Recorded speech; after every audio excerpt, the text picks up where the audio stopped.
Vendredi 12 février, les 8 fédérations des femmes de l'Air Haute Mawap ont rencontré le conseil coutumier de l'Air à la tribu de Gatop à Vaud pour présenter le projet NAT. Ce projet consiste à réintroduire et renforcer la présence de la natte dans les échanges coutumiers au niveau de l'Air pour relancer le tressage de la natte en province Nord et sauvegarder ce savoir-faire culturel. Alors aujourd'hui, c'est un grand jour pour nous, les femmes de l'Air Haute Mawap. Ce projet nous tient à cœur, il est vraiment important parce que dans les constats que font les institutions coutumières, les associations de femmes, le constat est que dans nos coutumes, nous n'avons presque plus d'objets d'échange coutumiers, mais nous avons beaucoup d'objets que nous achetons et qui viennent de l'extérieur. Par exemple, les étoffes, les riz, le sucre, les cartons de poulet qui sont mis dans l'argent. Tout ça, ce sont des apports extérieurs.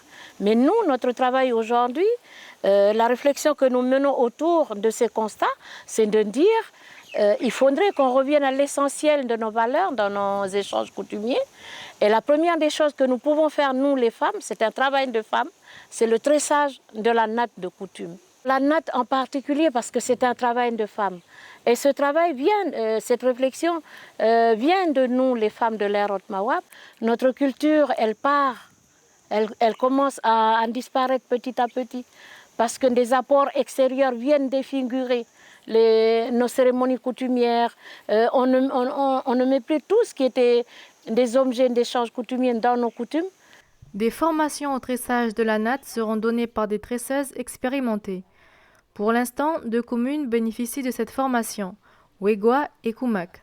Pour Ouégoua, ce sera pendant le mois de juin et juillet, pour Koumak au mois d'avril et juillet. Les fédérations assurent que d'autres projets de formation sont à venir pour les autres communes cette année. Selon les fédérations, à la fin de l'année, il pourrait y avoir 100 tresseuses de natte de plus en province Nord. On lance un appel que toutes les personnes ressources qui peuvent mettre en place des formations de tressage de la natte, qu'elles puissent le faire et puis que cette dynamique que nous mettons autour de la natte puisse prendre forme et se multiplier. Une autre réunion aura lieu le 18 mars entre les fédérations des femmes et le Conseil coutumier de l'Air pour s'organiser sur la façon d'informer et sensibiliser la population de l'Air Haute Mawap sur ce projet.